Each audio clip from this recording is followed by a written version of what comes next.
You are Locked On Wolverines, your daily podcast on the Michigan Wolverines, part of the Locked On Podcast Network. Happy Thursday. I don't know what day it is. It's that kind of week. Anyway, it would be Wednesday if I did a Monday show. Sinus infection almost completely gone, thankfully. That was painful.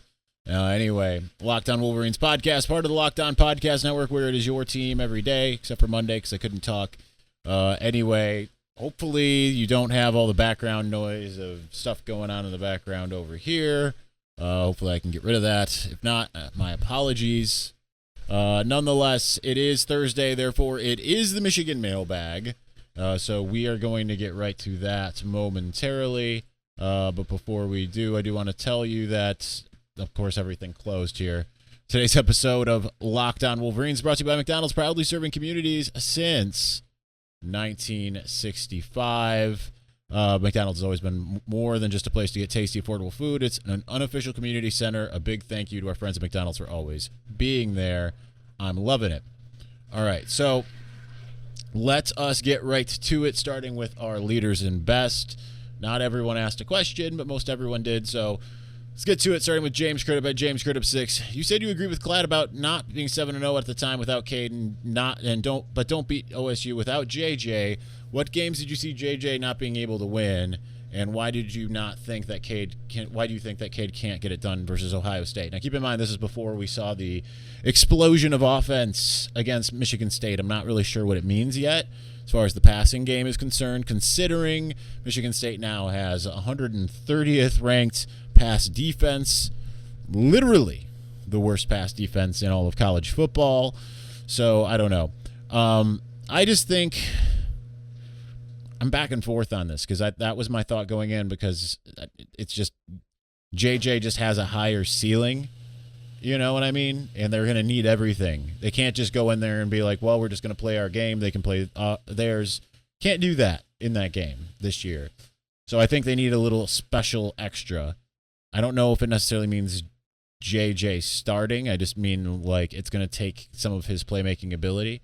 As far as games JJ wouldn't be able to win, I mean, Wisconsin, certainly.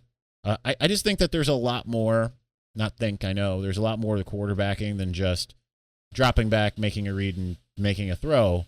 You know, Jake Butt illustrated that well. I think it was on X's and O's several weeks ago about how just because a quarterback, it's the whole like pre-reading the defense and things of that nature. It's unlikely that a true freshman quarterback is going to be ready for a while. You want to get him acclimated to the playbook, know everything like the back of his hand, be able to do the protections, being able to read what's happening, not get confused by what you're seeing. And certainly when you're a first-year player, defenses can do a lot more to do certain things. And I think Michigan's been able to mostly win, obviously Michigan State being the lone exception, with Cade. I think that they need to figure out their red zone issues yesterday, because going up against Penn State, if Cade can't make those throws when they need to, and I think he's capable of it. It's just, but if he doesn't execute them, JJ is going to have to become that guy, because against Ohio State, can't settle for field goals. That's kind of what I'm thinking. I'm not necessarily as much on it as Joel Klatt was. I do think that he has a point. I go back and forth on it, though. It's kind of my thing. Josh Barajadicki, do we need to be able to contain Dotson to show we stand a chance against the trip of NFL wide receivers that OSU is going to trot out? Absolutely. I think Dotson is going to be maybe the single best wide receiver that Michigan will have faced. However, I think C.J. Stroud is a lot more capable than Sean Clifford. I also think that Chris Olave, Jackson Smith and Jigba, and Garrett Wilson are all just a hair underneath what Jahan Dotson is. So it's a little bit different because there's three of them. If they can't stop Jahan Dotson, no, I don't think they'll have a shot to stop what Ohio State's doing. But so it's at least it's a good, if they can stop Dotson, have a good plan there, then you're like, all right, maybe this will work. You know what I mean? So we'll see. He continues that I think it's a good idea to use turnaround punt returns considering how thin the secondary is right now. I don't think it matters, right? Like, it's that same thing, like, use your best players where you can use them. I wouldn't worry too much about, like, hey, you don't put guys out and say, maybe they'll get injured, you just don't do it. So I'm not that concerned about it. My brother in metal, Michael Wolf at MWolf21. In your opinion, what player has been the biggest surprise this season? What position group needs to take the next step for Michigan to win out? I'll take the latter, because I got to think a little bit about the form. I read this yesterday, and I still didn't necessarily come up with one single player. But as far as the latter, easy, wide receiver. Wide receiver needs to step up big. They need to be able to go up and make plays on their own, right? Ball thrown in the vicinity. Because for all the talk that, like, guys like Shea Patterson, people like to say, like, Shea, and I don't necessarily buy into this, by the way, but, like, people would say, like, oh, Shea's just throwing it in the vicinity, but it's the receiver going out there and making a play. Michigan doesn't really have that right now. So that really needs to become a thing. Not saying that Cade isn't doing a lot, right? But, like, they need receivers to come down with some contested balls. So often you see a guy just have a hand on the ball or something like that. It's one of those things where I think about Nico Collins. There were times where it's like that Nico had no business catching the ball, and yet he would, right? Yet he would have, there'd be the situation where it's like, oh, yeah, guess what? Nico for some reason came down with that. So that's what they are going to need to figure out. All right, let's see. Jimmy Whitner at Jimmy Whitner 1. If Donovan Edwards can't play Saturday, who do you think we'll see? Dunlap? 100%. Especially because we don't know how healthy Blake Corum is. Being in a walking boot after a game, although it may just be precautionary, I mean, that's a little scary, right? But I think you'll absolutely, regardless if Edwards is playing or not, I think Tavier Dunlap will probably be a part of it. Number 2, happy birthday again. Thank you very much. What did you do for fun for your big day? I'll give you because someone else asked me something similar, so I'll give you one of two. I'll give you the obvious one, which is Jake Butt and his fiance Natalie took me out for dinner, and that was just wonderful. I was having not so good of a day as far as just life was concerned, not because of the birthday itself, but just there are a lot of little Murphy's Law type things going on, and I needed to pick me up, and otherwise I probably would just sat at home and watched the same old thing again, watched a Star Wars. Actually, chances are I just watched The Simpsons. So definitely needed having good conversation and just good company. Obviously, Jake is awesome. Great human being. Can't say enough about him and his fiance. Number 3, what were you most impressed by with the basketball team? I think that the depth is part of it, but I can't say that because I like the depth. The two freshmen, Caleb and Musa looked fantastic. It'll be interesting to see when they're playing like whole games, and it would have been great to see Caleb Houston not getting into foul trouble. But man, I mean, they both just did so many little things, right? It wasn't just like, oh yeah, that guy's shooting, but he's not doing anything else. It's like they did so many things on both ends of the court, and just so many hustle plays. I mean, you can see the talent, you can see the work ethic, you can see everything. I mean, those two freshmen in game 1 looked awesome, and it's easily them. KRT at Farmerk84. I think tight end play for both teams might have a big impact on this game. Do you think Schoonmaker will start and play most of the tight end snaps since he had a great game last week? No, because not necessarily. I mean, I think he very well still might start, but I mean, keeping in mind that Eric All had a great game against Michigan State, and then he didn't play last week. So he had a career game as far as catching the ball. I mean, you're going to see both. But yeah, it definitely could play a big part. I kind of said that to our Nittany Lions Wire writer David Melandra asked me some questions, and I said, I think this could be a big game for both sides, especially with how good those defenses are. Tight end checkdowns, big plays from both tight ends could be the big game changer when it comes to that type of thing. Finishing us out in segment 1, Jonathan Joseph at JJoseph2156. if two Michigan edges go in the top 10, like Mel Kiper is saying could happen, why wouldn't every edge or DE come to Michigan?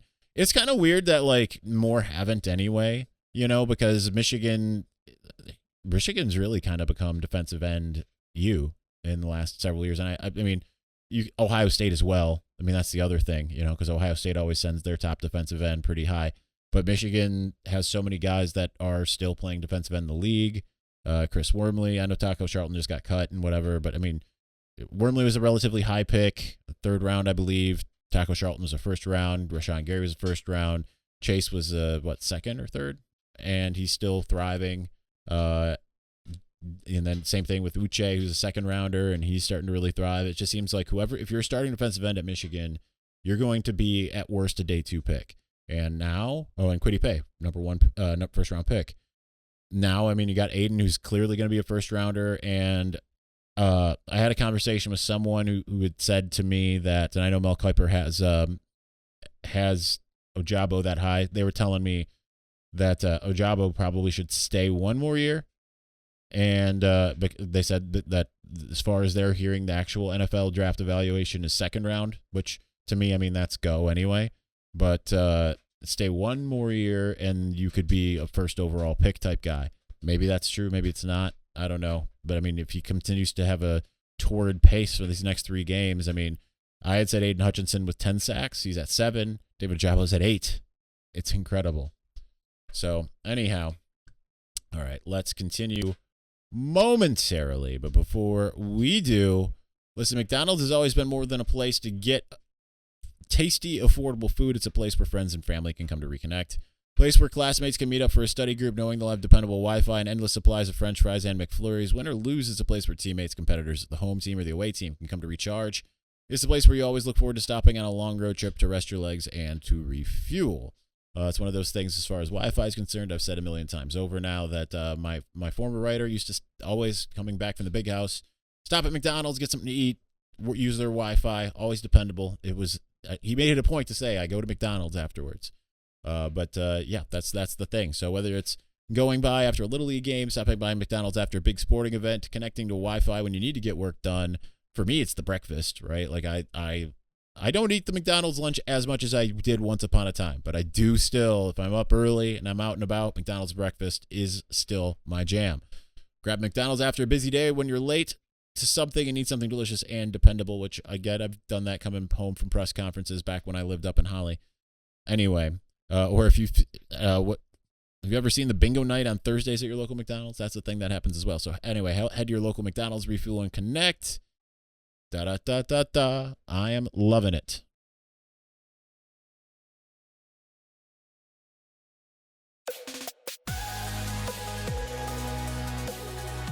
All right, we are going to continue on to the Victor's Valiance. Plenty left here. We've got, I swear, Jim at Jim in the North is asking more and more questions. We definitely have a lot here. All right, so let's see. There's 6. So let's start with, let's just dive right in. Do you think this defense is just going to continue getting better under McDonald? He seems to be put together a very good unit considering what we have had, and this is just his first year. I mean, yeah, so far it's just getting better and better. Keep in mind, I said this would be a huge success if it was like a top 40 unit. Penn State's ranked number 40, and people talk about, wow, what a great defense. Michigan's number 6 so far, and I understand they haven't played a lot of like high-flying offenses in the Big Ten, but I mean, still, it doesn't really matter because Penn State, yeah, they played Ohio State, but Ohio State didn't put up like a ton of yards or anything. Grading out really well from PFF and all of that stuff. I mean, it's been really good. So yeah, I think it will probably continue to ascend, and he's adjusting and things of that nature. So I think it's pretty great. If other teams that have had red zone issues like us figured it out, seems more of a scheme thing with Gaddis, but is it anything else? It is anything else, but am I missing something? I don't know because I haven't really followed other teams that have red zone issues. I think it's part Gaddis, part execution from the players. It's everything contributes to it. It's harder to score in the red zone anyway, too. That's just true in football. It's not just a Josh Gaddis thing or a Michigan thing, because once things get compressed, hard to get behind a defense. Defenses are going to try to keep everything in front of them. especially to protect first downs, things of that nature. It just is what it is, and it just seems like some of it started, like it really felt like it started. I mean, Wisconsin, but against Nebraska, it was like so many opportunities, so many different calls and things of that nature. So it is what it is. Are you disappointed that Donovan Edwards has not played more? No, because the production has been phenomenal from Haskins and Corum. It's like you don't want to displace them. So it is what it is. If Edwards doesn't get a ton of carries, do you think he is a transfer portal risk? No, I don't think that at all. He knows that he knows who he's sitting behind, right? He's sitting behind two of the three best running backs in the conference. So I don't think Corum might have dropped a little bit because he didn't play this last week, but he knows who he's sitting behind, right? And plus, you got to get, like, Michigan needs to not worry about that type of stuff. But I mean, he's a true freshman. He knows who he's sitting behind. We've asked that question before of him and of Mike Hart, and it's like, well, no, he knows what the deal is. You know, he knows that he's got two guys that are older than him that are further along, and they're playing outstanding. It's kind of hard to take away from Haskins and Corum. Haskins is probably gone, I would imagine, after this year. I know he has the free year from before, but keeping in mind he was a 2018 recruit. So his turn will come. Do you think this team is intimidated by playing at Penn State? I do not, because they weren't seemingly intimidated by playing at first at Wisconsin, which holds 80,000, and then at Nebraska, which holds 90,000. They didn't seem intimidated by the 70,000 at Michigan State. It just ended up not going their way. I know this is different. It's 110,000 basically the size of the big house. No, I don't think they've been intimidated at all about playing on the road anywhere. So, no, I don't think they're intimidated. Doesn't mean they'll win. I just don't think they're intimidated. How do you rank Corum and Haskins against guys like A-Train, Wheatley, Powers, and Hart? Oh, I don't know that I can. Especially because, like, Wheatley played when I was little, so I don't really remember. I didn't really watch A-Train or Powers. Mike Hart? Yeah, I mean, he was. I watched all 4 years of Mike Hart. I mean, they're different, right? And running backs are different than they were back then. Back when Mike Hart played, you had a guy that had 30 carries a game. Now it's different because, like, you generally don't want to run a guy more than 20 times a game. That's just the state of things. And they're different types of backs, right? Like Haskins can still bulldoze, get small, finds creases, hurdles guys. Corum will outrun it. I mean, it's different. I don't know how to really rank them, though. It's just not really my thing. Sorry if that's disappointing. It's not. Adam Casel at Adam_Casel. Happy belated birthday. What was the highlight of your day? Thank you very much, Adam. So I'll give you the other one. And this was actually the day before because I had a press conference on Tuesday night. My mom had asked me if I wanted to get dinner. I said yes. There's some back and forth things when it comes to, like, dinner with the family. Like, it just seems like every year it's like, hey, you want to get dinner for your birthday? Yes. And then it doesn't happen. Happens like every other year, basically. So then she was like, oh, is it okay if grandma and grandpa come? Yeah, that's cool. Had that happen, plenty of times. Was having it in Fenton at the laundry. And I walk in and literally, like, not my whole family, but everyone who's in town was there. So that was pretty cool. So that was nice. Only thing was I was dealing with that sinus infection and I felt so under the weather. I don't feel like I could appreciate it the way that I wanted to, but it was great. Of those currently dealing with injuries, if any of them miss Saturday's game, whose absence will the team feel the most? I'm going to say, I want to say Andrell, but I mean, he's only had really one big game. It would have to be Blake Corum. And it would be either Blake Corum or Jamon Green because I think you need all hands on deck with corners. Jamon Green had his best game of the year last year against Penn State. So I'm torn between those three because I feel like you need a big time receiver. You need one of your best running backs.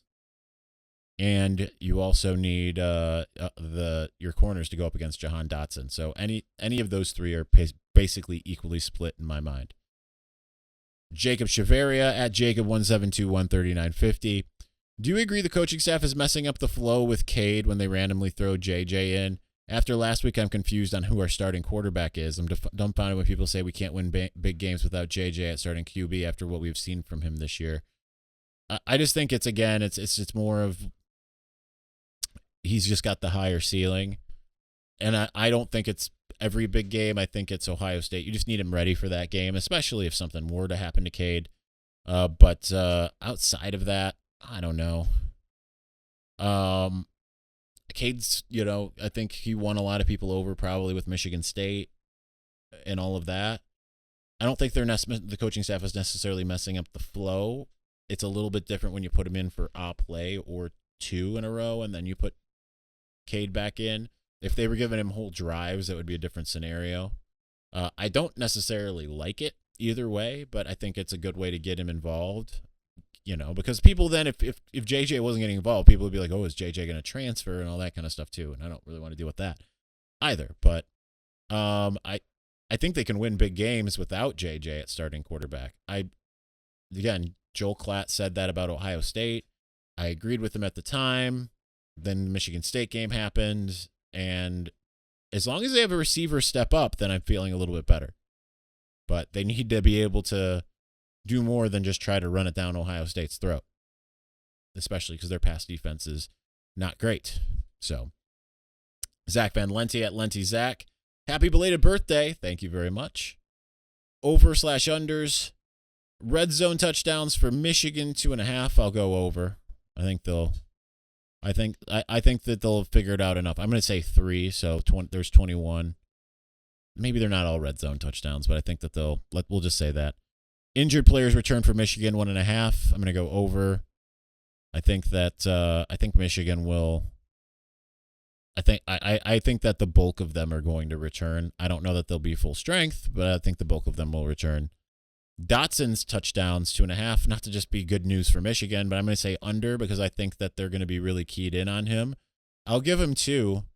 I don't remember what my score prediction is offhand, what I put yesterday, but I think that he'll get 2, and I think that they'll probably, I think I had it like 35-24 or something like that. So sacks for Michigan 1.5. I'm going to research this one real fast if I can because, that seems like an obvious over. But at the same time, maybe I'm missing something with Penn State. I haven't done my normal by the numbers thing that I normally do. I should probably try to get that up there. But let's see, sacks allowed. Where's Penn State? Because Michigan, obviously, they're number 3 in the country. They've only allowed 6, but 3 of those came last week. Not great. Penn State, however, I feel like you can pressure Penn State. They allow 2.5 sacks a game, basically. They're 67th in the country. So I think Michigan will be able to get at least that. Thanks for the pod. Go Blue. All right, thank you, man. Appreciate you, Zach. Spencer Whitmore at Spencer Whitmore. Are you surprised they haven't let Cade take over with some unsteady play from McCarthy the last 2 weeks? No, because I think that they still just want to get McCarthy more reps, more time. I know I basically covered all this already, but I just think that they just want to continue to get him reps. I wouldn't mind though if they were just like, let's just let's just ride with what we're going to ride with, which would be Cade. But Cade's also been injured too, so I think that's been part of it. That he's been. Let's not forget he's been banged up. He was in the medical tent 2 weeks in a row. KM at Keith_1906. When are people going to call out Steve Deese for his cable news like shtick? Listen, number one, I think Steve listens to this show, which I appreciate. And I appreciate Steve Deese. He has a lot of differing opinions from mine. He and I have talked about that. And it is what it is. I appreciate respectful differing of opinions. I don't agree with some of his takes. And that's fine, right? You don't have to. He doesn't have to agree with my takes either. I know that all y'all probably listen to me for the most part because you, for the most part, agree with what I have to say. But that doesn't mean that, that doesn't mean I'm always right. And that doesn't mean that he's always wrong and vice versa. You know what I mean? So it's good to have differing opinions. I'm not gonna trash him for having different opinions. There are certain things that he has said that I have vehemently gone against on this very program. He knows that.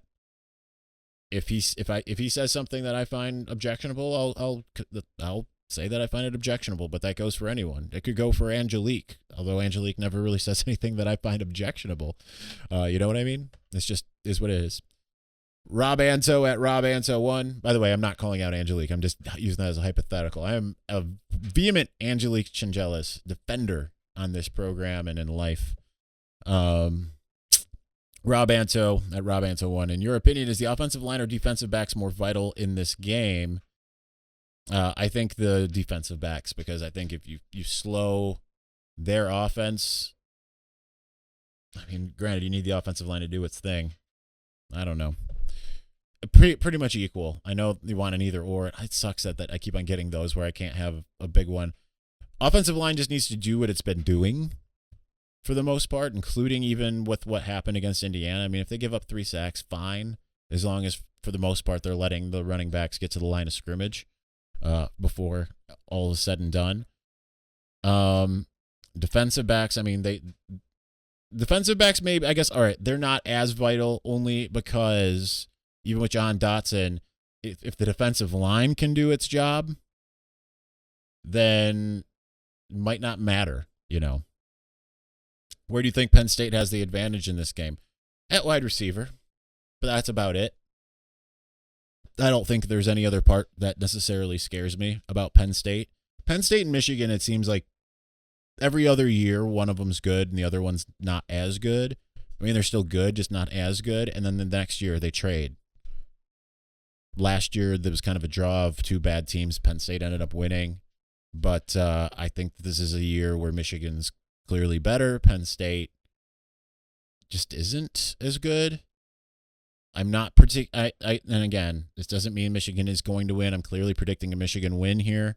I think anyone who isn't is just being contrarian, because there's nothing that you can necessarily look at and say, well, clearly Penn State has several full advantages. This isn't like, for instance, like when I said about like the pass defense, like Ohio State has the 95th rated pass defense going up against the Purdue pass offense, which I think is like 8th or 15th or something like that. Michigan has the number 9 pass defense, so that should bode pretty well going up against if they can continue to hold. It just seems like it's gotten better and better. So, and a lot of that has to do with the pass rush becoming more and more elite. So, yeah. I don't think that Penn State has any other clear-cut advantage, and I don't even know it's that much of an advantage because, again, it's going up against their passing offense is not great. Let's take a quick look because I don't remember these numbers offhand. I mean, never mind. It is great. It's 25th in the country. So, I mean, that is the thing. But so that's a strength on strength. Again, I'm going to take Michigan. They're going to give up some stuff. It's just a matter of keeping it in front of them. Penn State's going to get like 24 points at least. It's going to be about Michigan scoring more. Again, my Purdue comment, Purdue's got the number 8th pass offense. I think the interesting thing, and I know I'm digressing, but I got hate mail from some Ohio State fans. We talked about the Ohio State pass defense. You know, of course, Ohio State pass offense is really good, number 6 to Purdue's 8. Purdue's also got the number 14 pass defense, so this is going to be really interesting, I think. All right. Finishing us out in segment 2. Zach at Zach Woodruff 3. The way McBurrows can pop people, do you see them adding a DB against these pass-heavy teams? Your guess is as good as mine, man, but I mean, you keep in mind that they've already, I mean, yeah, Dax Hill played safety this last week. I mean, I would imagine if they can figure out their substitution things, they're going to want against these pass-heavy teams to continue to have more DBs, to put Dax back at nickel, have it still be Moten and Hawkins. I don't think they necessarily need to add McBurrows to that. I would imagine he's probably closer to ready now. But I think that as much as they can have those 3 DBs, 2 linebackers, and the defensive front, that's the more important thing. And I think that you probably don't have to worry about it as much against Penn State because they're not really that big of a run threat. All right, so that is going to do it for this segment. We are going to move on. And before we do, I do want to tell you a little something about betonline.ag. We're back better than ever with a new web interface to start. for the start of basketball season. More props, odds, and lines than ever before. BetOnline remains the number one spot for all the basketball and football action this season. So head over to the new updated interface. Receive that welcome bonus. Sign up today. It's a 50% welcome bonus with your first deposit. Just use the promo code LOCKEDON. From basketball, football, NHL, boxing, UFC, right to your favorite Vegas casino games. Don't wait to take advantage of all the amazing offers available for the 2021 season. BetOnline is the fastest and easiest way to bet on all of your favorite sports. BetOnline, where the game starts.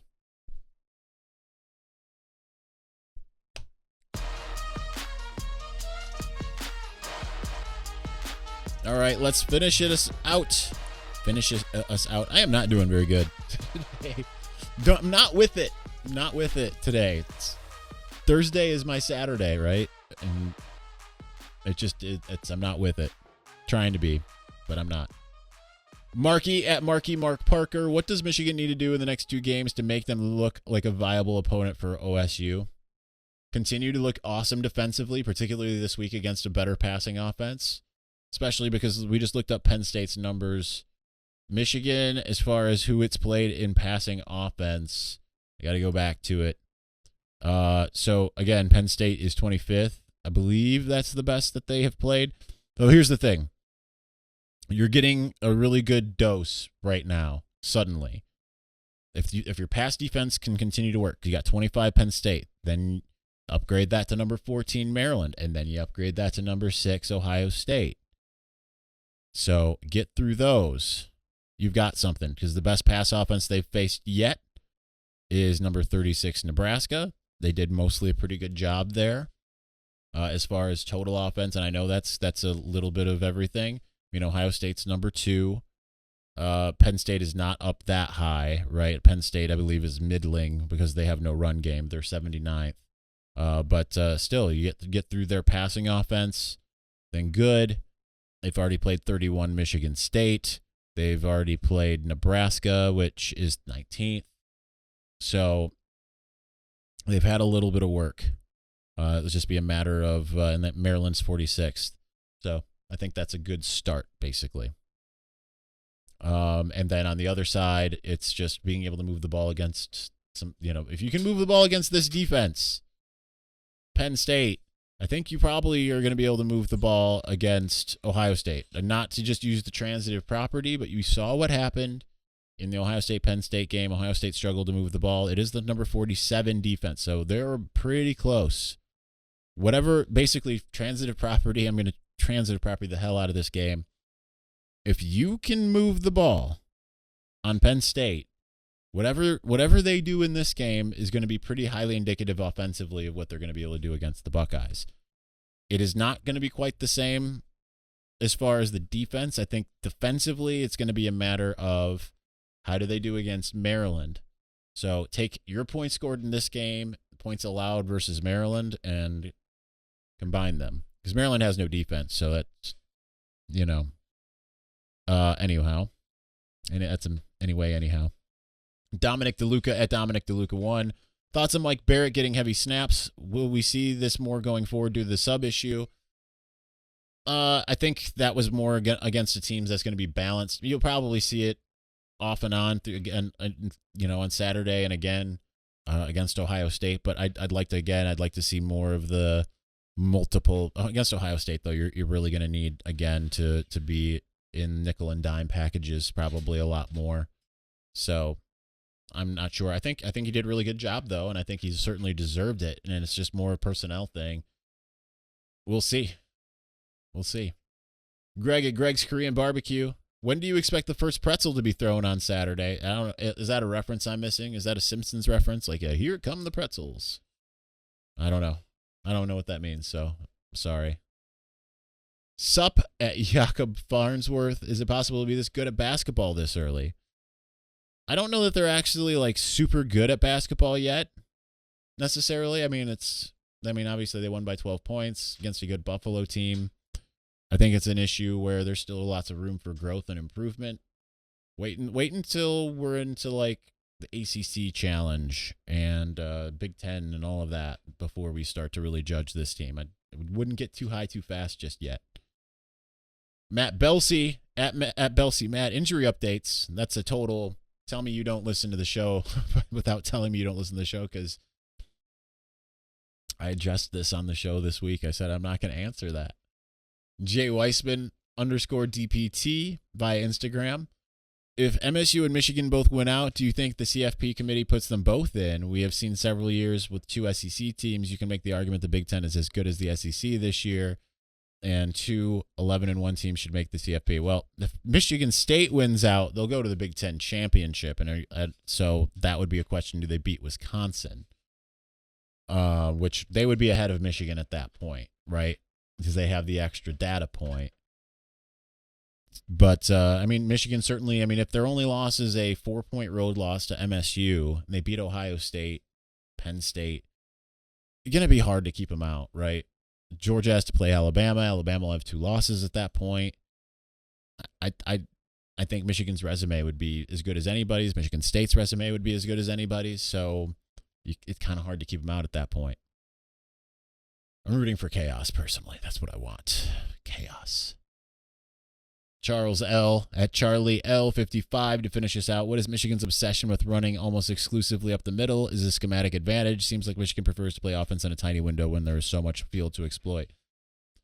They've run stretch plays. They ran a lot of outside zone this last week, but they're not as good at it as running up the middle, right? You can't really complain, they run up the middle when it's working. You know what I mean? It's running up the middle works if you have an offensive line and running backs that can execute it. It's not schematically, it isn't. You're not always trying to outsmart teams. Sometimes you're just better than teams and you just do that, right? If your guys are executing up front, do it. Alabama's done it for years. It's not like Alabama's always trying to outrun people. But Michigan certainly has had their jet sweeps and their stretch plays and different things of that nature, and it just doesn't always work. Especially doesn't work as good as the good old not I'm not gonna say dive plays. They're not necessarily all dive plays, but power running game or inside zone. Yeah, sometimes it gets tedious, but for the most part, it's working. Again, I want to point to the numbers since I'm loving CFB stats right now. But rushing offense, Michigan has the number 6 rushing offense in the country. Kind of can't complain about it. It's working. It's not like they're middling. What they're doing is working. They have the top rushing offense in the conference. Next is Wisconsin. If you would have said before the season if anyone would have said, hey, guess what? Michigan's top 10 rushing team, Wisconsin is behind them outside of the top 10, but in the top 20, people would be like, hell yeah, I'll take it, All right, that's going to do it for us today. We will be back with a preview tomorrow morning with Jake Butt to talk about the Penn State game. Look forward to that. It will be in the morning because I've got to hit the road to Happy Valley. Anyway, that'll do it for us today. Thank you for watching and or listening. Peace.